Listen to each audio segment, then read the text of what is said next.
ঢাকা বিশ্ববিদ্যালয়ের অধীনে থাকছে না ৭ কলেজ। শিক্ষার্থী আন্দোলনের মুখে সিদ্ধান্ত কার্যকর চলতি শিক্ষাবর্ষেই।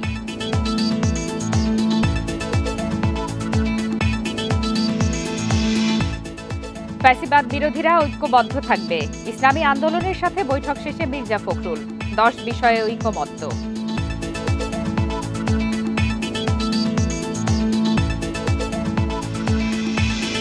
ন্যায় বিচারের স্বার্থে শেখ হাসিনাকে ফেরাবে ভারত, আশা ট্রাইব্যুনালের বিশেষ পরামর্শক টবি ক্যাডম্যানের।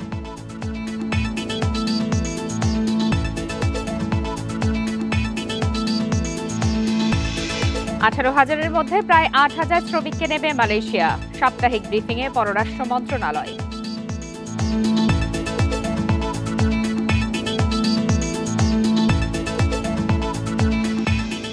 সংবাদ সন্ধ্যায় আপনাদের সবাইকে আমন্ত্রণ জানাচ্ছি আমি ফারহানা লোপা। এতক্ষণ শিরোনাম জানাচ্ছিলাম, এবার বিস্তারিত।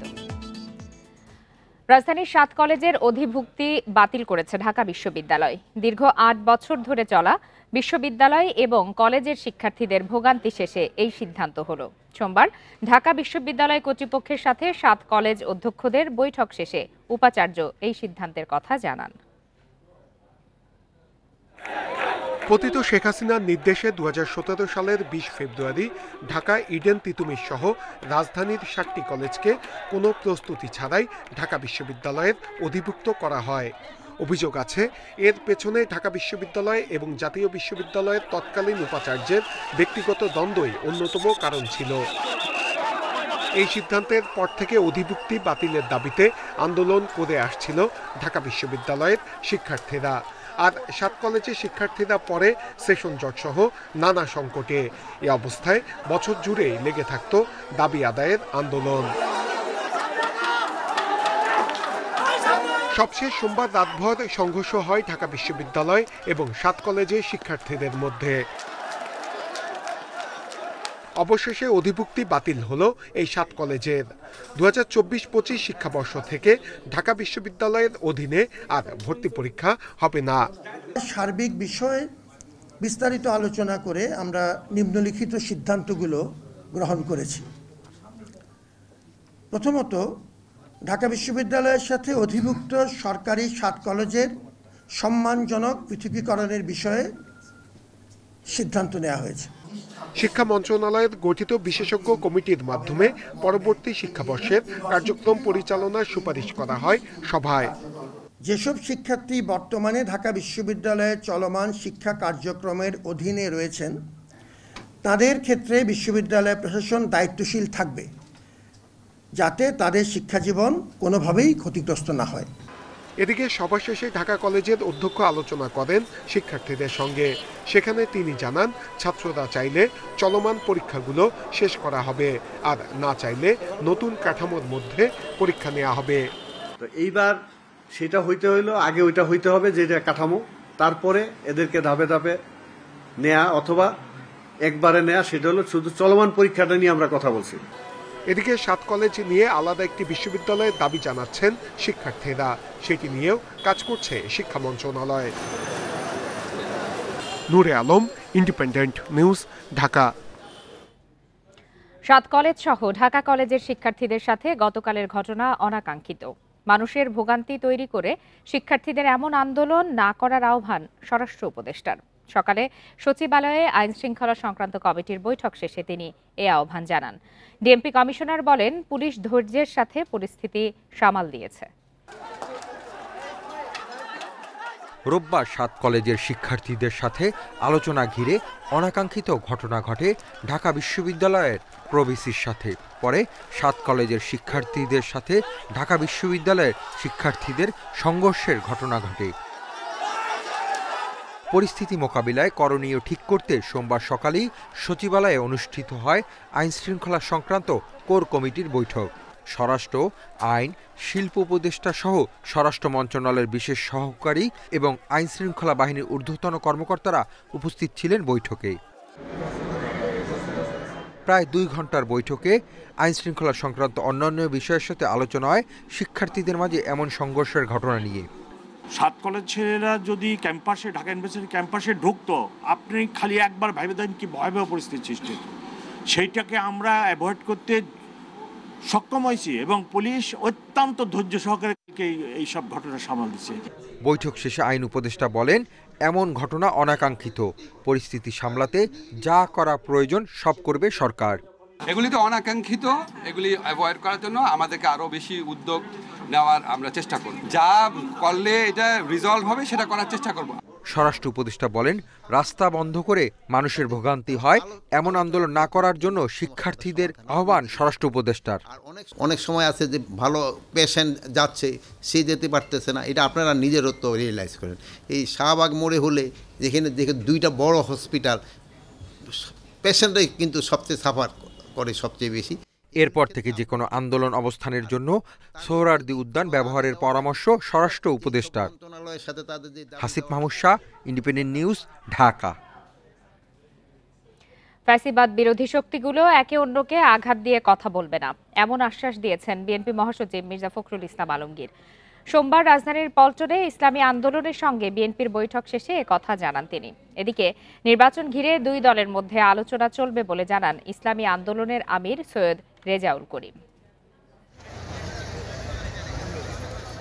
জামাতের সঙ্গে বৈঠকের এক সপ্তাহের ব্যবধানে বিএনপির সঙ্গে বৈঠকের আমন্ত্রণ ইসলামী আন্দোলন বাংলাদেশের। সোমবার দুপুরে রাজধানীর পল্টনে দলটির কেন্দ্রীয় কার্যালয়ে যান বিএনপি মহাসচিব মির্জা ফখরুল ইসলাম আলমগীর সহ দলটির সিনিয়র নেতারা। উভয় দলের নেতাকর্মীদের মধ্যে চলে প্রায় ১.৫ ঘণ্টা বৈঠক। আলোচনায় উঠে আসে স্বাধীন সার্বভৌম টেকসই রাষ্ট্র গঠনে জাতীয় ঐক্য গড়ে তোলার কথা, দুর্নীতি ও সন্ত্রাসরোধ, ভোটাধিকার নিশ্চিত, আওয়ামী ফ্যাসিবাদ বিরোধী সকল শক্তি একসঙ্গে কাজ করা সহ 10টি বিষয়ে একমত হয় রাজনৈতিক দল দুটি। এছাড়া ইসলাম বিরোধী কোনো সিদ্ধান্ত বা কথা না বলার সিদ্ধান্তও নেওয়া হয়। ফ্যাসিবাদ বিরোধী শক্তিগুলো আগামী একে অপরের বিরুদ্ধে আঘাত করে কথা বলবে না। আগামীতে যাতে আমেরিকার মতো আর কোনো ফ্যাসিবাদী শক্তি ক্ষমতায় আসতে না পারে সে ব্যাপারে আমরা রাজনৈতিকভাবে ঐক্যবদ্ধ থাকব। ইসলামী শরিয়া বিরোধী কোনো সিদ্ধান্ত নেওয়া হবে না এবং ইসলাম বিরোধী কোনো কথা কেউ বলবে না। 1 বছরের মধ্যে জাতীয় নির্বাচনের দাবি জানান ইসলামী আন্দোলন বাংলাদেশের আমির সৈয়দ রেজাউল করিম। যৌক্তিক সময়টা আমরা বলেছি 1 থেকে 1.5 বছরের মধ্যে, এরকম একটা কথা আমরা বলেছি। আর 6 মাস তো প্রায় চলেই গেল, আর 1 বছরের মধ্যেই সুন্দর একটা জাতীয় নির্বাচনের ব্যবস্থা করবে, এটাই আসলে মূলত আমাদের কথা। এদিকে প্রশাসন থেকে আওয়ামী ফ্যাসিবাদের দোসরদের দ্রুত অপসারণেরও দাবি বিএনপি ও ইসলামী আন্দোলন বাংলাদেশের। ইকরামুল কবির, ইন্ডিপেন্ডেন্ট নিউজ, ঢাকা। 24 ঘন্টার মধ্যে ঢাকা বিশ্ববিদ্যালয়ের প্রভিসির পদত্যাগ সহ 5 দাবি মানা না হলে নিউ মার্কেট থানা ঘেরাও করার হুঁশিয়ারি দিয়েছেন 7 কলেজের শিক্ষার্থীরা। এ বিষয়ে আরো বিস্তারিত জানাতে এই মুহূর্তে ঢাকা কলেজ থেকে যোগ দিয়েছেন সহকর্মী নাহিদ কামাল। নাহিদ কামাল, 7 কলেজের শিক্ষার্থীদের প্রধান যে দাবি সেটি হলো ঢাকা বিশ্ববিদ্যালয়ের অধিভুক্ত তারা থাকতে চান না, সেই দাবি তো মানা হয়েছে, তারপরেও কেন বাকি 5 দাবিগুলোর জন্য এ ধরনের কঠোর কর্মসূচির ঘোষণা করলেন তারা?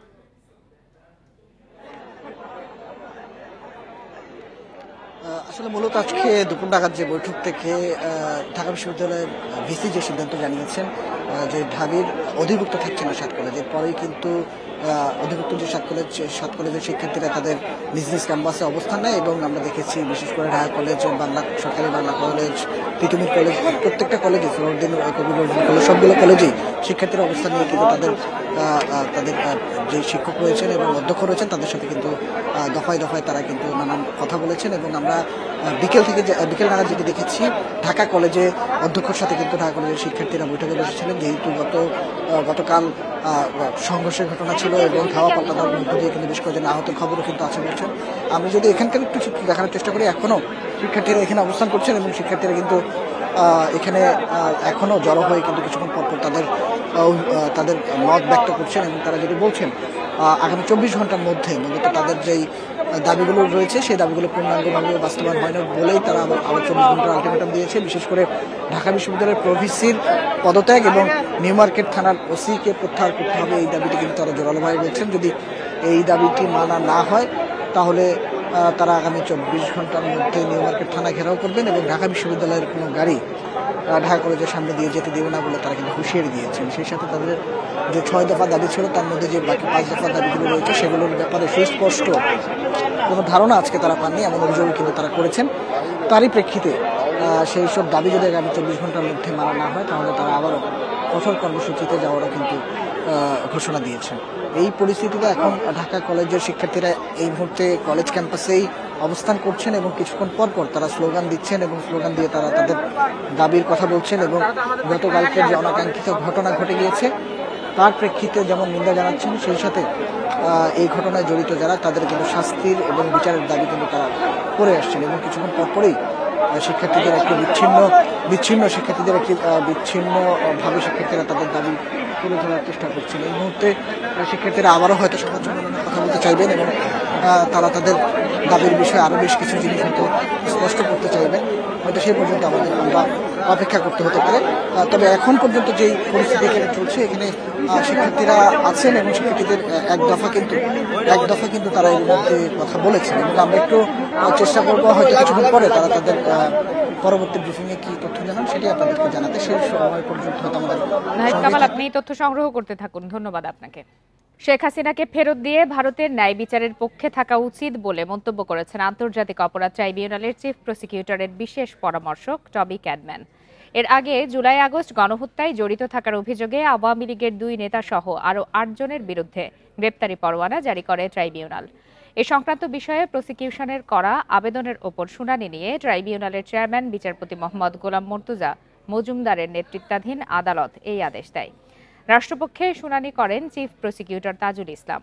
পরে ব্রিফিংয়ে সাংবাদিকদের তিনি জানান, আজ 8 জনের বিরুদ্ধে গ্রেপ্তারি পরোয়ানা জারি করা হয়েছে, যাদের মধ্যে 2 জন আওয়ামী লীগের প্রভাবশালী নেতা। তাদের বিরুদ্ধে তদন্ত সংস্থা হত্যাকাণ্ডে সরাসরি সম্পৃক্ততার প্রমাণ পেয়েছে, আর বাকি 6 জন পুলিশ সদস্য। ইন্ডিয়ার উচিত হবে যে তারা একটা বিচারহীনতার পক্ষে দাঁড়াবেন নাকি একজন মানুষকে বিচারের পক্ষে দাঁড় করাবেন। উনি যেটা বলেছেন যে আমরা আশা করি যে ইন্ডিয়া একটা ন্যায় বিচারের পক্ষে দাঁড়াবে এবং সেভাবেই আন্তর্জাতিক নর্মস মেনে তাকে বাংলাদেশের কাছে প্রত্যার্পণ করবে, যাতে করে সে এখানে প্রপারলি নিজেকে ডিফেন্ড করতে পারে। ছাত্র জনতার অভ্যুত্থানে ক্ষমতাচ্যুত সাবেক প্রধানমন্ত্রী শেখ হাসিনাকে ফেরত দেবে ভারত, আমি এমনটাই আশা করি। তাকে ফেরত দিয়ে দেশটির ন্যায় বিচারের পক্ষে থাকা উচিত। মালয়েশিয়ায় যেতে না পারা 18,000-এর মধ্যে 7,964 শ্রমিককে প্রথম ধাপে নিতে রাজি হয়েছে দেশটির সরকার। বিকালে সাপ্তাহিক ব্রিফিংয়ে একথা জানান পররাষ্ট্র মন্ত্রণালয়ের মুখপাত্র রফিকুল আলম। এ সময় এক প্রশ্নের জবাবে তিনি জানান, সাবেক প্রধানমন্ত্রী শেখ হাসিনাকে ফিরিয়ে আনতে ইন্টারপোলের রেড অ্যালার্ট জারির বিষয়ে আইন মন্ত্রণালয়ের উদ্যোগের কোনো খবর পররাষ্ট্র মন্ত্রণালয়ের কাছে নেই। এছাড়া তিনি জানান, ক্ষমতাচ্যুত প্রধানমন্ত্রীর মেয়ে সাইমা ওয়াজেদ পুতুলের বিরুদ্ধে দুর্নীতির মামলা সংক্রান্ত দুদকের কোনো চিঠি পৌঁছায়নি। তার দ্বৈত নাগরিকত্বের বিষয়েও কোনো তথ্য পররাষ্ট্র মন্ত্রণালয়ের কাছে নেই। এদিকে ভারতের ব্যাঙ্গালোরে বাংলাদেশি নারী ধর্ষণের অভিযোগ খতিয়ে দেখছে দূতাবাস, জানান মুখপাত্র।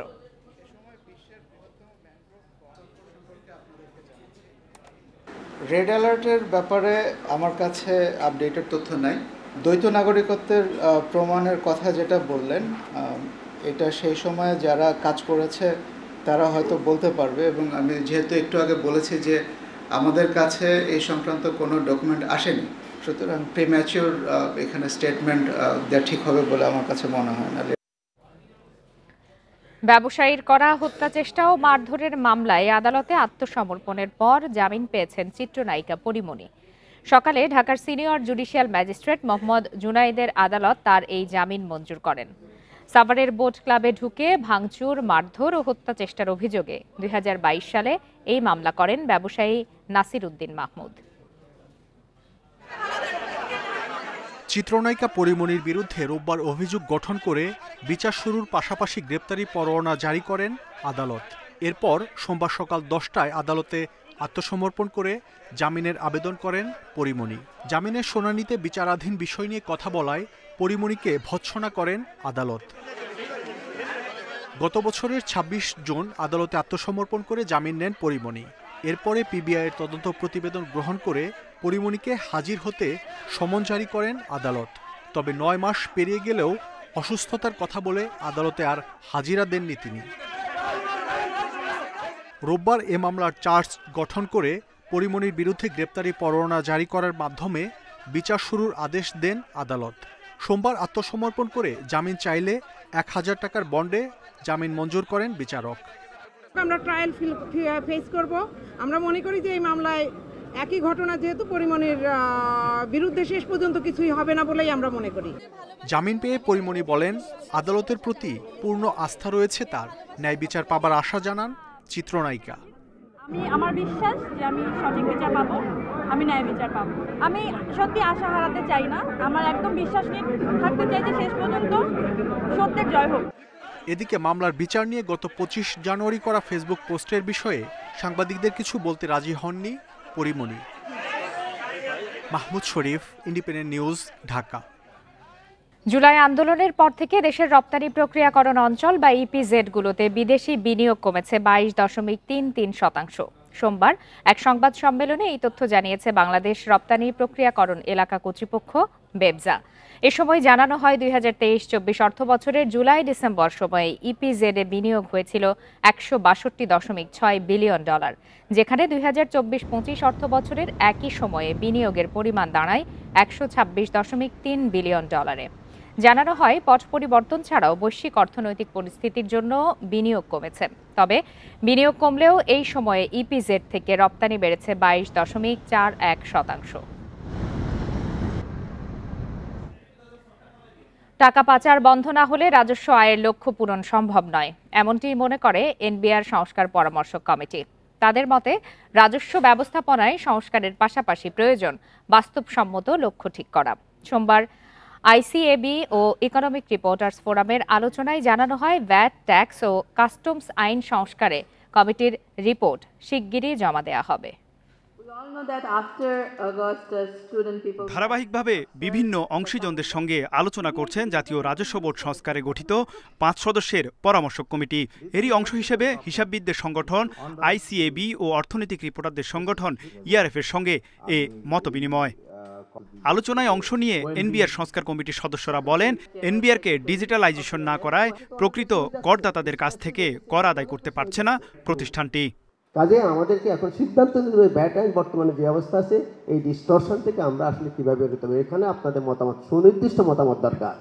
ইনকাম ট্যাক্সের এক অবস্থা টিডিএস বিষয় সেগুলো বলেছি, তো কাজে ডিজিটালাইজেশন কোনো বিকল্প নাই। ডিজিটালাইজেশন হতে হবে হিউজ আন্ডারগ্রাউন্ড ইকোনমি এবং অ্যাট দি সেম টাইম টাকা পাচার। এই দুটা খাতকে আমরা যদি না থামাইতে পারি তাহলে আমার যেটা মনে হয় যে বিশেষ করে আয়কর খাতে যে কাঙ্ক্ষিত রাজস্ব আমরা আসলে আদায় করতে পারবো না। এ সময় অর্থনীতিবিদরা বলেন, সংস্কার আনতে হলে অর্থনৈতিক অগ্রগতির সাথে সামঞ্জস্য রেখে রাজস্ব আদায়ের বাস্তবসম্মত লক্ষ্য ঠিক করতে হবে। যারা রাজনৈতিক নেতৃত্বে থাকবে সরকারে, তাদেরকে ঠিক করতে হবে যে আমি ওই যে ঋণ করে ঘি খাবো না। এই ট্যাক্স অতিরিক্ত আদায় করাটা ওই ঋণ করে ঘি খাওয়ার মধ্যেই পড়ে। বিদেশি বিনিয়োগের কথা বলি, দেশি বিনিয়োগ যদি আমার ভালো না হয়, আমার দেশি বিনিয়োগকারীরা যদি খুব বড় আকারে এখানে কনফিডেন্স না পায়, বিদেশি বিনিয়োগকারীরা কেন আসবেন? স্বার্থের সংঘাত বন্ধে এনবিআর থেকে নীতি প্রণয়ন শাখা আলাদা করার সুপারিশ করেছে কমিটি। খুব শীঘ্রই কমিটির রিপোর্ট জমা দেওয়া হবে বলে জানান কমিটির প্রধান। ইনকাম ট্যাক্স অ্যাক্ট, তারপরে কাস্টমস অ্যাক্ট এবং ভ্যাট আইন, এই তিনটা আইনকে আমরা একেবারে কি বলে পয়েন্ট বাই পয়েন্ট, ধারা বাই ধারা আমরা বিশ্লেষণ করতেছি, করে আমরা একটা খুব শীঘ্রই এটার উপর একটা দেবো, ডিজিটালাইজেশনের উপরে একটা দেবো। ইনকাম ট্যাক্স, কাস্টমস এবং ভ্যাট, এই তিনটা উইংয়ের যতগুলো রিফর্মস আছে, যতগুলো বাস্তবায়নের দিক আছে, প্রত্যেকটা জায়গায় আমাদের যে একটা প্ল্যাটফর্ম দাঁড় করানো উচিত। এই সময় এনবিআরের সক্ষমতা বাড়ানোর পাশাপাশি জবাবদিহিতা নিশ্চিতের পরামর্শ দেন সংস্কার কমিটির সদস্যরা।